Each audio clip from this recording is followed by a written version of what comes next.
पिछली वीडियो यानी कि लेक्चर 4 में हमने ये देखा था कि किस तरह डेनिश भारत आते हैं और उसके बाद किस तरह भारत में फ्रांसीसी आते हैं, जो कि फ्रांसीसी भारत में आने वाले अंतिम यूरोपीय देश थे। और लास्ट वीडियो में हमने ये भी देखा था कि किस तरह कर्नाटक का प्रथम युद्ध होता है, किस तरह कर्नाटक का द्वितीय युद्ध होता है और कर्नाटक तृतीय युद्ध के बारे में भी डिटेल में हमने देखा था। तो आज लेक्चर 5 स्टार्ट करते हैं, जो कि बक्सर के युद्ध के बारे में होगा। और भी उसमें बहुत सारे पॉइंट्स हैं, वो हम देखेंगे। लेकिन इससे पहले हम ये देख लेते हैं, जो कि बहुत ही इम्पोर्टेंट है, कि भारत में यूरोपियों का आने का क्रम। हालांकि ये पिछले वीडियो में हम लोग देख चुके हैं, तो बस 2 मिनट लगेगा, ये देख लेते हैं। तो भारत में जो यूरोपियों का आने का क्रम है, यानी कि सबसे पहले पुर्तगाल आए थे, जिसमें कि वास्को डिगामा ने भारत की खोज किया था। उसके बाद डच आते हैं 1596 में। उसके बाद ब्रिटिश आते हैं 1608 ईस्वी में। उसके बाद डेनिश आते हैं 1616 ईस्वी में। और भारत में आने वाला अंतिम यूरोपीय देश फ्रांसीसी रहते हैं, फ्रांस के लोग, जो कि 1668 ईस्वी में भारत में आते हैं। ये तो यूरोप के देशों का भारत में आने का क्रम हो गया। लेकिन अब ये देखते हैं कि भारत से यूरोप के देशों को जाने का क्रम क्या है। तो सबसे पहले जो जाते हैं भारत छोड़कर, वो डेनिश रहते हैं, जो कि 1745 ईस्वी में जाते हैं। उसके बाद डच जाते हैं 1795 ईस्वी में। उसके बाद अंग्रेज जाते हैं 1948 ईस्वी में। और उसके बाद 1954 ईस्वी में फ्रांसीसी भारत छोड़ के जाते हैं। और सबसे अंत में जो जाने वाला यूरोपीय देश रहता है, वो रहता है पुर्तगाल। एक चीज़ याद रखिएगा कि भारत में सबसे पहले कौन आते हैं? पुर्तगाली आते हैं 1498 ईस्वी में। और भारत छोड़कर जाने वाले भी सबसे पहले पुर्तगाली ही हैं, जो कि 1961 ईस्वी में भारत छोड़कर जाते हैं। आइए अब स्टार्ट करते हैं लेक्चर 5। बक्सर के युद्ध को हम लोग डिटेल में पढ़ेंगे, लेकिन उससे पहले हम कुछ पॉइंट्स जान लेते हैं, जैसे अवध के नवाब के बारे में कि कितने नवाब बने, कब से कब तक रहे। लेकिन सबसे पहले हम कुछ पॉइंट ये देख लेते हैं कि ऐसा कहा जाता है कि मीर जाफर व बंगाल के कुछ सेठों ने नवाब को, यानी कि बंगाल के नवाब को, अंग्रेजों के हाथों बेच दिया था। मीर जाफर ने रॉबर्ट क्लाइव की सहायता इस शर्त पे किया था कि क्लाइव अगर जीतेगा तो वह बंगाल का नवाब बनेगा। यानी कि नवाब कौन बनेगा? मीर जाफर बनेगा। मतलब मीर जाफर ने रॉबर्ट क्लाइव से ये कंप्रोमाइज़ किया था, एक समझौता किया था कि मैं आपका हेल्प करूंगा और आप बंगाल अगर जीत जाएंगे तो आप मुझे बंगाल का नवाब बना दीजिएगा। मीर जाफर नवाब बनने के बाद क्लाइव को 24 परगना की जमींदारी देगा, जिसमें बंगाल, बिहार, उड़ीसा में दस्तक की अनुमति भी देगा। यानी कि बंगाल, बिहार, दस्तक क्या होता है कि एक दस्तावेज होता है जो कि व्यापार करने की छूट प्रदान करता है। तो बंगाल से, बिहार से और उड़ीसा से भी व्यापार करने के लिए अनुमति जो है मीर जाफर किसको देगा? अंग्रेजों को देगा। इसके साथ साथ वह सभी तरह की रियायतें अंग्रेजों को देगा। यानी कि जब मीर जाफर बंगाल का नवाब बन जाएगा तो बंगाल, बिहार, उड़ीसा में दस्तक यानी कि व्यापार की अनुमति देने के साथ साथ और भी तरह की रियायत जो है देगा। लेकिन मीर जाफर जब बंगाल का नवाब बन जाता है तो उसका बहुत दोहन किया जाता है, खजाना खाली हो जाता है। परिणाम स्वरूप क्लाइव और मीर जाफर के बीच में मतभेद आ जाते हैं। अब आइए देखते हैं कि बंगाल के अवध के नवाब कौन कौन बनते हैं। तो सबसे पहले जो सआदत खां बंगाल का नवाब बनता है, जो कि बुरहान मुल्क की उपाधि के से जाना जाता है। यह 1722 ईस्वी से लेकर 1739 तक अवध का नवाब बना रहता है। उसके बाद सफदर जंग जो है बंगाल अवध का नवाब बनता है, जो कि 1739 से लेकर 1750 ईस्वी तक रहता है। उसके बाद शुजाउद्दौला अवध का नवाब बनता है, जो कि 1754 से लेकर 1775 ईस्वी तक बना रहता है। उसके बाद अवध का नवाब बनता है, जो कि 1775 ईस्वी से लेकर 1797 ईस्वी तक रहता है। उसके बाद वज़र अली 1797 से 1798 तक, उसके बाद हैदर अली, उसके बाद जो है वो हैदर अली 1798 से लेकर 1814 ईस्वी तक, उसके बाद नसीरुद्दीन हैदर 1827 से लेकर 1837 ईस्वी तक, मोहम्मद अली शाह यह 1837 से लेकर 1842 ईस्वी तक, और अमजद अली जो कि 1842 से लेकर 1847 ईस्वी तक अवध का नवाब रहता है। और जो अंतिम अवध का नवाब रहता है वो रहता है वाजिद अली शाह, जो कि 1847 से लेकर 1856 तक अवध का नवाब रहता है। बुरहान मुल्क यानी कि जिसका नाम शहादत खां रहता है, को 1722 ईस्वी में नादिर शाह ने आगरा का सूबेदार घोषित किया था।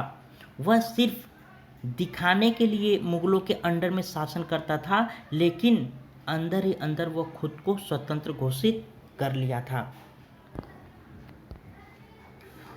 बुरहान मुल्क ने नादिर शाह को भारत पर आक्रमण करने पर उसे 20 करोड़ रुपए देगा, ऐसा बात हुआ था, लेकिन बुरहान मुल्क पैसे न लौटा पाया। परिणाम स्वरूप वह जहर खाकर आत्महत्या कर लेता है। जो अवध का जो प्रथम नवाब था वो था बुरहान मुल्क। नादिर शाह को भारत पर आक्रमण करने का न्योता किसने दिया था? तो वो सआदत खां। जब नादिर शाह की मांग को पूरा न कर सका तो सआदत खां जहर खाकर आत्महत्या कर ली थी, क्योंकि उसे डर हुआ था कि वो अंग्रेजों पर अगर आक्रमण करता है तो उसको जो है 20 करोड़ रुपए सआदत खां देगा। किसको देगा? नादिर शाह को। लेकिन नादिर शाह जो है आक्रमण तो करता है, लेकिन सआदत खां पैसा नहीं दे पाता है, इसके लिए वह आत्महत्या कर लेता है जहर खा के।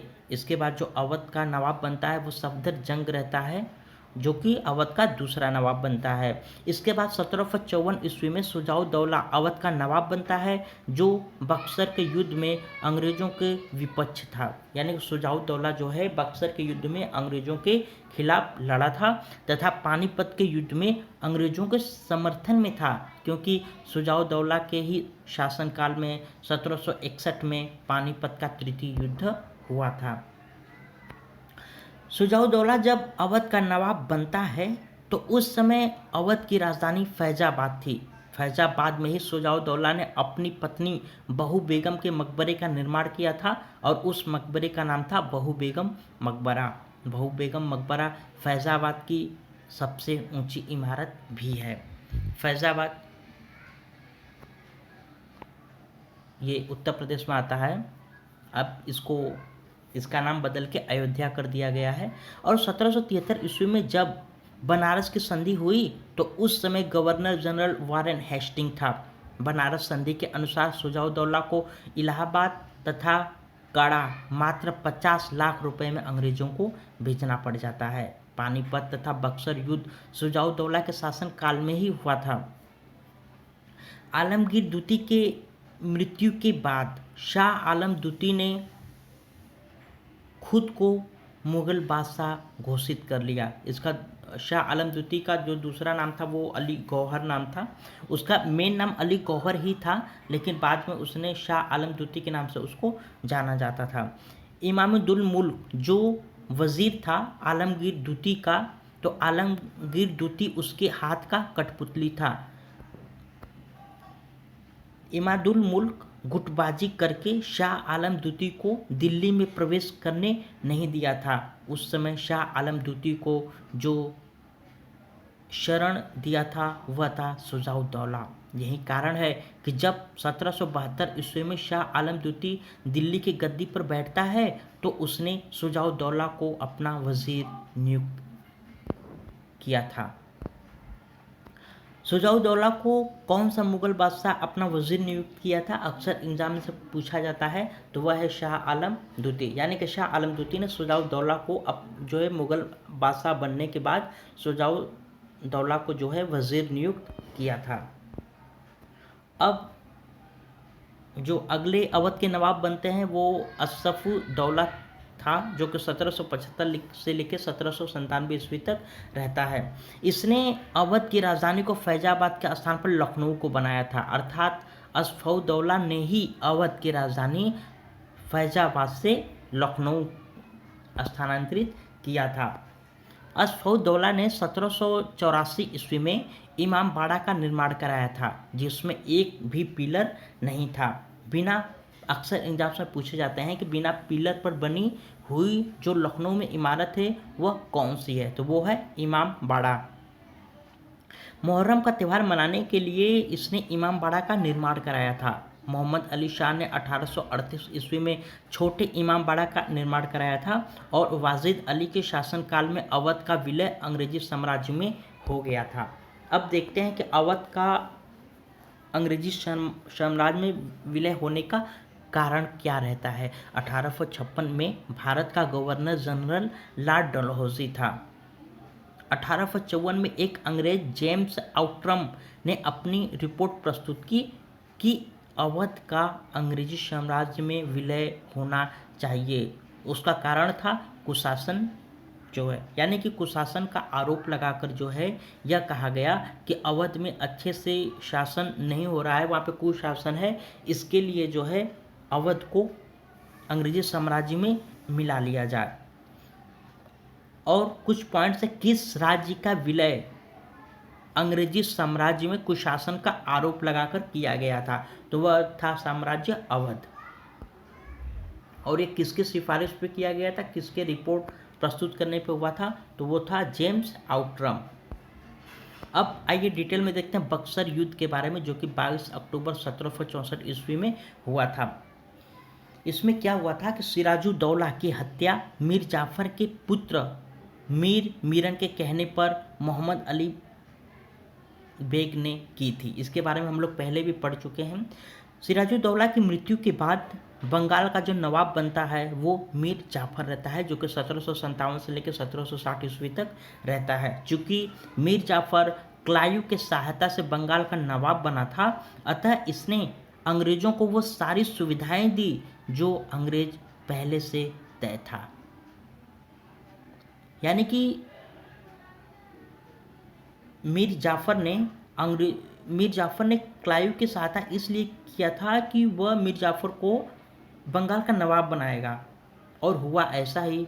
रॉबर्ट क्लाइव ने क्या किया कि बंगाल को जीतकर मीर जाफर का बंगाल का नवाब बना दिया मीर जाफर को। और ये डन हुआ था, दोनों में डन हुआ था। मीर जाफर का तो ये था कि भाई हेल्प करूंगा, लेकिन मुझे क्या चाहिए, बंगाल का नवाब जो पोस्ट चाहिए। लेकिन रॉबर्ट क्लाइव ने भी बोला था कि मैं दे दूंगा आपको, बंगाल का नवाब बना दूंगा, लेकिन बदले में मुझे भी कुछ चाहिए। तो वो क्या थी कि वो सारी सुविधाएं जो अंग्रेजों ने बोला था, रॉबर्ट क्लाइव ने बोला था, वो सब सुविधाएं जो है मिली। और पहली बार कोई राजा अंग्रेज की सहायता से गद्दी पर बैठा था। यानी कि जो मीर जाफर था, फर्स्ट टाइम किसी अंग्रेज के सहायता से कोई जो है राजा बंगाल में बना था। अतः अंग्रेजों को किंग मेकर की संज्ञा भी दी जाने लगी तथा मीर जाफर अंग्रेजों के हाथ का कठपुतली बन गया। इसी कारण से मीर जाफर को क्लाइव का गधा या गीदड़ भी कहा जाता है। सर्वप्रथम वह कौन सा नवाब था जिसने अंग्रेजों ने उसे गद्दी पर बैठाया? कौन था? मीर जाफर था। और पूछा जाता है कि अंग्रेजों के संरक्षण में गद्दी पर बैठने वाला पहला मुगल बादशाह कौन था? तो वो भी कौन था? मीर जाफर था। और सबसे इम्पोर्टेंट पॉइंट कि अकबर द्वितीय ने ही राजा राम मोहन राय को राजा की उपाधि दी थी। अकबर द्वितीय ने ही राजा राम मोहन राय को राजा की उपाधि जो है देकर ब्रिटेन भेजा था। मीर जाफर का अंग्रेजों ने अत्यधिक दोहन किया, जिससे मीर जाफर परेशान होकर कुछ हिंदू शासकों जैसे कि राम नारायण सिंह, उदय लाल सिंह को गद्दी से हटाना चाहा। लेकिन जब इस बात की जानकारी रॉबर्ट क्लाइव को हुई तो दोनों के बीच मतभेद हो गया और क्लाइव 25 फरवरी 1760 ईस्वी को वापस इंग्लैंड चला गया। और इस समय बंगाल का जो कार्यभार जिसको दिया गया वह था हालवेल। इसके हालवेल के बारे में आपको पता होगा कि इसने एक किताब लिखा था ऑलिव द वंडर्स, और इसी किताब में इसने कालकोठरी घटना के बारे में लिखा भी है, जिसमें इसको 10 बाय 10 फुट के कमरे में इसको बंद कर दिया गया था बहुत सारे अंग्रेज़ों के साथ में, जिसमें से सिर्फ 10 या 15 अंग्रेजी जिंदा लौटे थे, जिसमें से एक हॉलवेल भी था। हॉलवेल जाते समय कहा था कि मीर जाफ़र को अब गद्दी से हटा देना चाहिए, और जैसे ही वेंसिटॉट बंगाल का गवर्नर बनता है तो इसने मीर जाफ़र को हटाकर मीर कासिम को बंगाल का नवाब बना दिया, जो बंगाल की दूसरी क्रांति थी। अब बात है पहली क्रांति की, तो बंगाल की जो पहली क्रांति हुई थी वो सिराजुद्दौला को गद्दी से हटाकर मीर जाफ़र को बंगाल का नवाब बनाना पहली क्रांति थी। अब आइए देखते हैं मीर कासिम के बारे में, जो कि 1760 ईस्वी से लेकर 1763 ईस्वी तक अवध का नवाब रहता है। अंग्रेजों का मीर कासिम से लगाव नहीं था। अंग्रेजों का मीर कासिम से लगाव नहीं था, लेकिन उसे बंगाल का नवाब बना दिया। क्यों बनाया था? इसलिए कि मीर कासिम ने कहा था कि नवाब बनने के बाद चटगांव, वर्धमान और मिदनापुर तीनों जिले अंग्रेज़ों को दे देगा। इसके साथ ही सिलहट का चूना क्षेत्र भी अंग्रेज़ों को दे देगा। मीर कासिम ने चटगांव, वर्धमान, मिदनापुर के साथ साथ सिलहट का चूना क्षेत्र भी अंग्रेज़ों को दे दिया, जिसका अंग्रेज़ों ने अपने मन मुताबिक चूना का प्रयोग करने लगे। कहा जाता है कि कोई अच्छा बंगाल का नवाब हुआ जो कि दूरदर्शी था, मजबूत था, अंग्रेज़ों को टक्कर देने वाला था, तो वो था मीर कासिम। अलीवर्दी खां के बाद मीर कासिम दूसरा दूरदर्शी शासक था। यानी कि इस तरह का शासक सबसे पहले जो था वो अलीवर्दी खां था, उसके बाद दूरदृष्टि की तरह सोचने वाला जो दूसरा शासक था वो था मीर कासिम। कुछ लोग कहते हैं कि मीर कासिम को बंगाल का नवाब बनाकर अंग्रेज़ों हेतु संघर्ष का काम किया, अंग्रेज़ों के विरुद्ध में।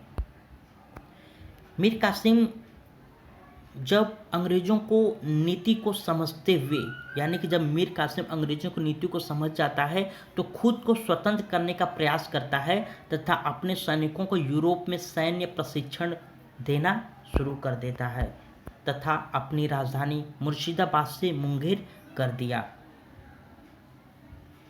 मुर्शिदाबाद कहाँ पे है? ये तो बांग्लादेश में है। और मुंगेर कहाँ पे है? बिहार में है। मुर्शीद अली खान ने अपनी राजधानी ढाका से मुर्शिदाबाद किया था। तोप बनाने का कारखाना भी मीर कासिम ने मुर्शिदाबाद से मुंगेर कर दिया था तथा गुरगिन खां तथा मोहम्मद टकी खां को सैन्य प्रशिक्षण हेतु रखा था तथा एक जर्मन समरू को अपना सेनापति नियुक्त किया था।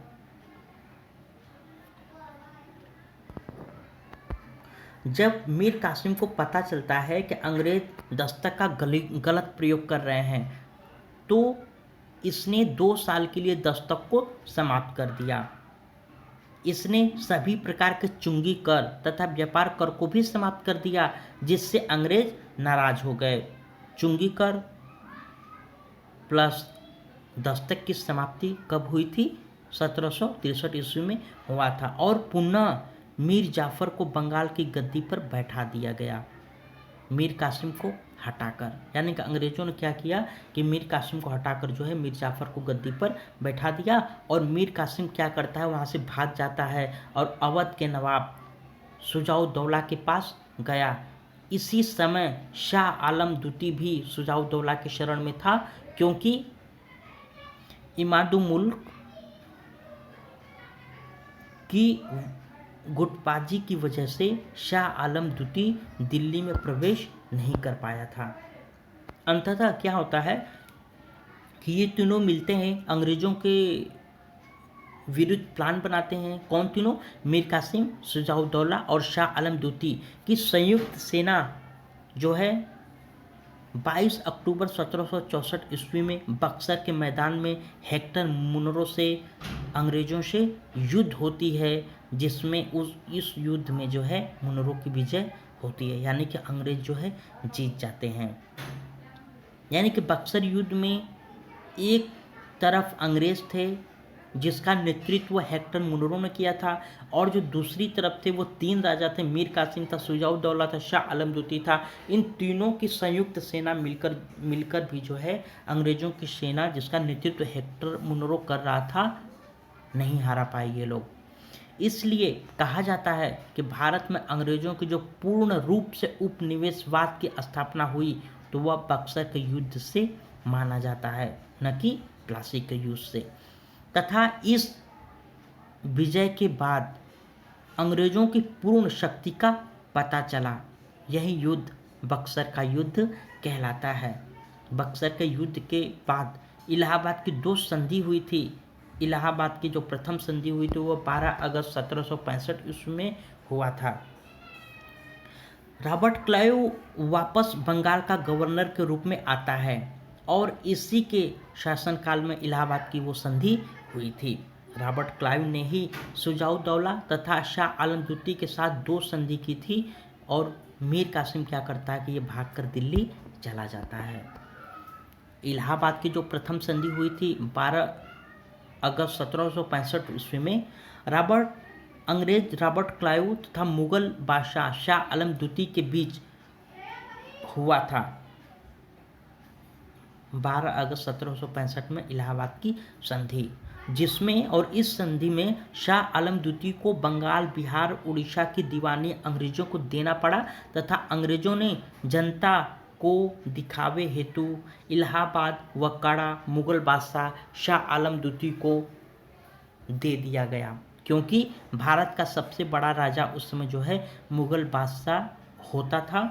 जनता के विद्रोह से बचने हेतु इलाहाबाद तथा कड़ा मुगल बादशाह को अंग्रेजों ने दे दिया। अगर ये हड़पते जाते तो हो सकता है कि भारत की जो जनता है उसमें विद्रोह पैदा हो जाता, लेकिन यह दिखाने के लिए इनको पता था कि ये जो हम दे रहे हैं वो जब चाहे तब ले सकते हैं, इसलिए इन्होंने जो है इलाहाबाद तथा जो है कड़ा ये मुगल बादशाह को दे देते हैं कि जनता को दिखाने के लिए कि हमने कुछ लिया तो जरूर इनसे, लेकिन हमने कुछ इनको दिया भी है, तो मैटर लगभग बराबरी का है। अब बात करें इलाहाबाद की द्वितीय संधि के बारे में, जो कि 16 अगस्त 1765 ईस्वी में हुआ था। तो दूसरी संधि अंग्रेज तथा अवध के नवाब शुजाउद्दौला के मध्य हुआ था, जिसमें अंग्रेज रॉबर्ट क्लाइव ने इलाहाबाद तथा कड़ा को लेकर भारत के मुगल बादशाह को दे दिया गया था। यानी कि ये भी अपना पोर्शन नहीं दिए थे, बस एक भारत के एक राजा से लेकर भारत के दूसरे राजा को इन्होंने दे दिया था। किसको दिया था? इलाहाबाद और कड़ा को। रॉबर्ट क्लाइव ने 1765 ईस्वी में भारत में द्वैत शासन की शुरुआत की थी। यानी कि रॉबर्ट क्लाइव ने सर्वप्रथम 1765 ईस्वी में भारत के बंगाल में जो है द्वैत शासन की शुरुआत की थी। द्वैत शासन क्या होता है कि जैसे अपने भारत में भी द्वैत शासन है, एक केंद्र का शासन रहता है और एक राज्य सरकार का शासन रहता है, लेकिन द्वैत शासन का जन्मदाता जो है कार्टिस को माना जाता है। क्लाइव ने सैन्य तथा मालगुजारी अपने पास रखा था और शांति सुव्यवस्था बादशाह को दे दिया गया था। यानी कि सब पैसे वाले काम जो है अपने पास रख लिया था और जो है बिना पैसे का काम कि जो है समाज में कैसे शांति व्यवस्था रखना है, ये सब व्यवस्था जो है मुगल बादशाह को दे दिया था। भारत में द्वैत शासन का अंत 1772 ईस्वी में वारेन हेस्टिंग ने किया था, क्योंकि इस शासन से भ्रष्टाचार बढ़ गया था तथा 1/3 भाग बंगाल की जनता भूखी मर रही थी। अब द्वैत शासन का मतलब हो जाता है कि जैसे भारत में केंद्र सरकार का भी शासन है, राज्य सरकार का भी शासन है। जो भी टैक्स लगता है उसमें केंद्र सरकार भी लेता है, राज्य सरकार भी लेता है। और उस समय बंगाल में हो गया था। उसमें बंगाल मतलब ये अपना पश्चिम बंगाल नहीं, उस समय ये पूरा बांग्लादेश आता था उसमें। तो उसमें कि द्वैत शासन में क्या होने लगा कि दोनों को दोनों जो है उस क्षेत्र से जहाँ पे द्वैत शासन था वहाँ पे दोनों को दोनों जो है टैक्स ज़्यादा वसूलने लगे। परिणाम स्वरूप क्या हुआ कि बंगाल की जनता भूखी मरने लगी थी। बक्सर का युद्ध इलाहाबाद की संधि से समाप्त हो जाता है। अब आइए देखते हैं शाह आलम द्वितीय के बारे में, जो कि 1759 लेकर 1860 तक अवध का नवाब रहता है। शाह आलम द्वितीय का जो असली नाम था वो अली गौहर था। जब आलमगीर द्वितीय की मृत्यु हुई तो इसने खुद को मुगल बादशाह घोषित कर लिया था 1759 ईस्वी में। लेकिन वहाँ का जो वजीर था इमादुल मुल्क और अहमद शाह अब्दाली की गुटबाजी के कारण दिल्ली में शाह आलम द्वितीय को प्रवेश नहीं मिल पाता है। लेकिन 1772 ईस्वी में मराठों की सहायता से इसको दिल्ली में प्रवेश मिला और मराठों की सहायता से ही दिल्ली की गद्दी पर बैठा। शाह आलम द्वितीय को ही अवध के नवाब सिराजुद्दौला ने शरण दी थी। शाह आलम द्वितीय के शासनकाल में ही अहमद शाह अब्दाली ने भारत पर 5वां आक्रमण किया और यह युद्ध 1761 में पानीपत का दूसरा युद्ध के नाम से जाना जाता है, जो अहमद शाह अब्दाली तथा मराठों सदाशिव राय जो हेड थे मराठा सैनिक के, उनके अगुवाई में हुआ था। क्यों इनके बीच यानी कि अहमद शाह अब्दाली तथा मराठों के बीच हुआ था। इस युद्ध में अवध के नवाब सिराजुद्दौला ने अंग्रेजों की सहायता की थी। अहमद शाह अब्दाली की एक उपाधि थी दुर्रे दुर्रानी। अहमद शाह अब्दाली को दुर्रे दुर्रानी की उपाधि से नवाजा गया था, जिसका अर्थ होता है युग का मोती। वेलेस्ली तथा शाह आलम द्वितीय के हस्ताक्षर युक्त मुद्रा पत्र के रूप में किस बैंक ने चलाया था? तो वो था बैंक ऑफ बंगाल। एक और पॉइंट्स है, अंग्रेजों का प्रथम पेंशनर कौन था? वो शाह आलम द्वितीय था, जो कि भारत का मुगल बादशाह था। आइए, जो हमने क्वेश्चन जो लेक्चर 4 और 5 देखे हैं, उन दोनों से रिलेटेड कुछ बहुत ही इंपॉर्टेंट क्वेश्चन है जो कि अक्सर एग्जाम्स में पूछे जाते हैं। तो आइए हम उनके बारे में पढ़ लेते हैं। प्लासी का युद्ध कब हुआ था? तो प्लासी का युद्ध 23 जून 1757 में हुआ था। बक्सर का युद्ध कब हुआ था? 22 अक्टूबर 1764 ईस्वी में। काल कोठरी कांड का कब हुआ था? 20 जून 1756 को। और इस घटना की जानकारी कहाँ से मिलती है? तो इस घटना की जानकारी हॉलवेल की पुस्तक अलाइव द वंडर में मिलती है। नेक्स्ट क्वेश्चन है कि प्लासी के युद्ध में क्लाइव की सहायता किसने की थी? तो वाटसन ने किया था। क्लाइव जो है ये थल सेना का अध्यक्ष था उस समय, और वाटसन जो है ये नौसेना यानी कि जल सेना का अध्यक्ष था।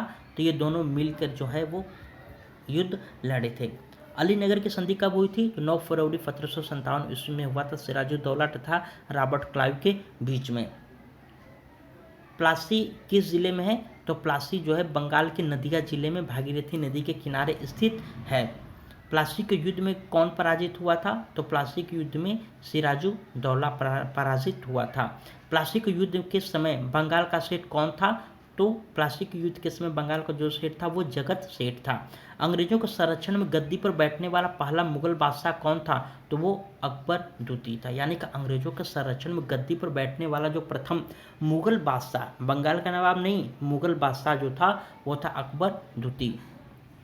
और अकबर द्वितीय ने क्या किया था कि राजा राम मोहन राय जो थे, राजा राम मोहन राय को जो है राजा की उपाधि दी थी। यानी कि उनका नाम पहले राम मोहन राय था, लेकिन अकबर द्वितीय ने उनको राजा की उपाधि दी थी। परिणाम स्वरूप इनका पूरा नाम राजा राम मोहन राय हुआ था।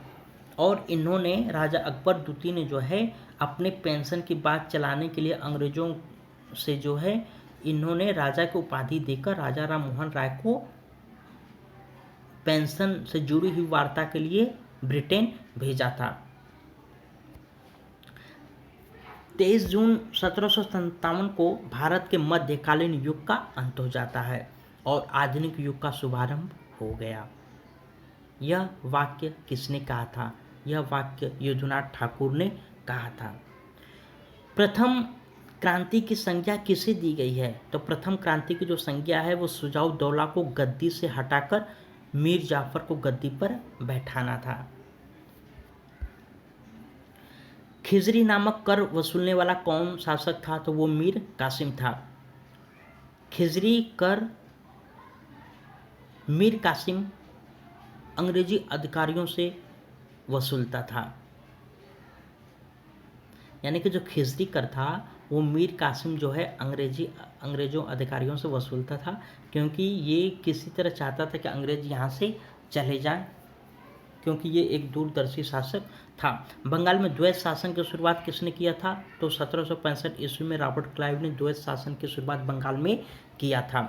बहू बेगम का मकबरा कहाँ पे है? तो यह फैज़ाबाद में है, जिसे अवध के नवाब सिराजुद्दौला ने बनवाया था। फैज़ाबाद की सर्वाधिक ऊंची इमारत जो फैज़ाबाद की जो फैज़ाबाद में जितने भी इमारतें हैं उन सभी इमारतों में सबसे जो ऊंची इमारत है वो है बहू बेगम का मकबरा। बहू बेगम अवध के नवाब शुजा-उद-दौला की पत्नी थी। जो नेक्स्ट क्वेश्चन है वो बंगाल के युद्ध बक्सर के युद्ध में सम्मिलित सेना को किसने पराजित किया था? तो कौन, वो अंग्रेजों की तरफ से कौन जो लड़ा था वो हेक्टर मुनरो था। और सम्मिलित सेना कौन थी इसके विरुद्ध में, यानी कि हेक्टर मुनरो के विरुद्ध में वो था मीर कासिम की सेना, शुजा-उद-दौला की सेना और शाह आलम द्वितीय की सेना थी। नेक्स्ट क्वेश्चन, पानीपत का द्वितीय युद्ध कब हुआ था? तो 1761 ईस्वी में मराठों, जिसमें सदाशिव राय के नेतृत्व में हुआ था, तथा अहमद शाह अब्दाली के बीच हुआ था। यानी कि प्रथम पानीपत का जो तृतीय युद्ध हुआ था वो मराठों और अहमद शाह अब्दाली के बीच हुआ था। शाह आलम द्वितीय का वास्तविक नाम अली गौहर था। इनको अंधा करके कारागार में डाल दिया गया था, लेकिन मराठों ने 1788 ईस्वी में गुरगीत खां को फांसी पर चढ़ाकर शाह आलम द्वितीय को कैसे निकाला गया था? अंग्रेजों को बंगाल, बिहार और उड़ीसा की दीवानी किस युद्ध के बाद मिली थी? तो वो बक्सर युद्ध के बाद मिली थी। बात संधि की होती है तो इलाहाबाद की वो संधि थी, जो कि 12 अगस्त 1765 ईस्वी में हुआ था, इलाहाबाद की प्रथम संधि में। द्वैत शासन का जनक किसको कहा जाता है? तो लियो कॉर्टिस को। भारत में लागू रॉबर्ट क्लाइव ने किया था, यानी कि द्वैत शासन को जो है भारत में लागू करने वाला कौन था? रॉबर्ट क्लाइव था। और प्लासी का युद्ध किस नदी के तट पर हुआ था? तो भागीरथी नदी के तट पर हुआ था। और प्लासी के युद्ध का वर्णन समकालीन लेखों में किसने किया था? तो गुलाम हुसैन ने किया था सियार उल मुतखैरिन पुस्तक में।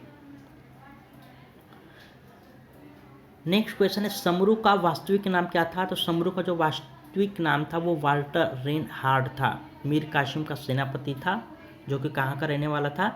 जर्मनी का। अंग्रेजों का सर्वप्रथम टकसाल कब वो कहाँ खुला? तो वो 19 अगस्त 1757 को खुला था, कलकत्ता में खुला था। पटना हत्याकांड कब हुआ था? तो 24 जून 1763 ईस्वी में। ड्रैक के बाद बंगाल का गवर्नर कौन बना था? तो वो वेनस्टाट बनता है। एक भारत के इतिहास में बहुत ही इम्पोर्टेंट हत्याकांड है जिसको पटना हत्याकांड के नाम से जाना जाता है, उसको हम देख लेते हैं। 24 जून 1763 ईस्वी में यह घटना घटी थी।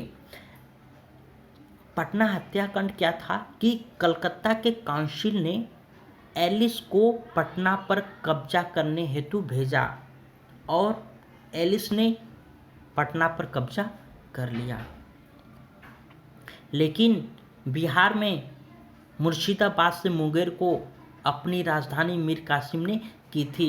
मीर कासिम ने पटना पर आक्रमण कर एलिस को हराकर पटना पर पुनः कब्जा कर लिया, लेकिन इसी समय अंग्रेजों ने एडम्स को मुर्शिदाबाद पर आक्रमण हेतु भेजा। जब यह बात मीर कासिम को पता चली तो उसने मुंगेर से मुर्शिदाबाद जाने की योजना बनाई। इस रास्ते के बीच में मीर कासिम कई युद्ध में बुरी तरह पराजित हुआ, जैसे कि गिरिया के युद्ध में पराजित हुआ था, कटवा के युद्ध में पराजित हुआ था, कटवा के युद्ध में, उदय नाला के युद्ध में बुरी तरह पराजित हो गया था। परिणाम स्वरूप बहुत गुस्से में आ गया और सीधे पटना आया। कौन भाई बहुत गुस्से में हो गया था? तो वो मीर कासिम था। तथा एलिस के साथ में 148 अंग्रेजों को बंदी बनाया तथा एलिस सहित 148 अंग्रेजों की हत्या कर दी, और यही हत्या की घटना पटना हत्याकांड के नाम से जाना जाता है। यानी कि पटना हत्याकांड को परफॉर्म करने वाला कौन शासक था? तो वो था मीर कासिम। तो ये वीडियो आपको कैसा लगा प्लीज़ आप मुझे कमेंट करके बताइएगा, और अच्छा लगा हो तो लाइक करिएगा, अगर अच्छा नहीं लगा हो तो आप डिसलाइक करिएगा। और नेक्स्ट टाइम जो आपको वीडियो मिलेगी वो लेक्चर 6 रहेगा। तो thank you very much for watching this video.